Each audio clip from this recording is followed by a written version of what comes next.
Hello friends, ఈరోజు మనం కలబందతో జుట్టును ఒత్తుగా పొడవుగా అవడానికి ఒక కొత్త రెమెడీని తయారు చేయబోతున్నాం. కలబంద అనేది అందరికీ అందుబాటులో ఉండేది. కలబందను ఉపయోగించి ఇప్పుడు మనం ఒక ఆయిల్ని తయారు చేద్దాం.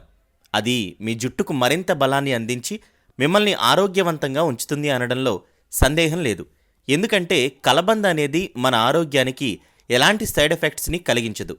సరే, ఇప్పుడు మనం కలబంద ఆయిల్ని ఎలా చేయాలో చూద్దాం.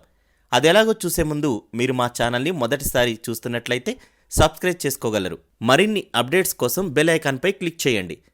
ఈ రెమెడీ తయారు చేయడానికి కావలసినవి 2 లేదా 3 తాజా కలబంద ఆకులు. ముదిరిన ఆకులు తీసుకుంటే ఇంకా మంచిది. ఒక సగం కప్పు కొబ్బరి నూనె. తయారు చేసే విధానం: ముందుగా తాజా కలబంద ఆకులను చిన్న చిన్న ముక్కలుగా కట్ చేసుకోవాలి. ముక్కలుగా కట్ చేసేటప్పుడు కలబంద నుండి పసుపు రంగులో ద్రవం వస్తుంది. ఆ ద్రవం మన చర్మానికి, శరీరానికి మంచిది కాదు. కాబట్టి ఆ ద్రవం మొత్తం ఆకులో నుండి పోయే వరకు ఆగాలి. తర్వాత కలబంద ముక్కలను ఒక బౌల్లోకి తీసుకోవాలి. అరకప్పు కొబ్బరి నూనెను ఒక మందమైన పాత్రలో వేడి చేయడం మొదలుపెట్టాలి. ఆ నూనెలో కలబంద ముక్కలను వేసి మరిగించాలి. కేవలం 2 నుండి 3 నిమిషాలు మాత్రమే మరిగించాలి.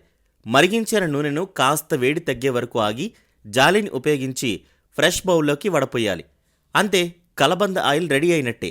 ఇప్పుడు తయారు చేసిన కలబంద ఆయిల్లో 2 విటమిన్ ఈ టాబ్లెట్లను కలపాలి.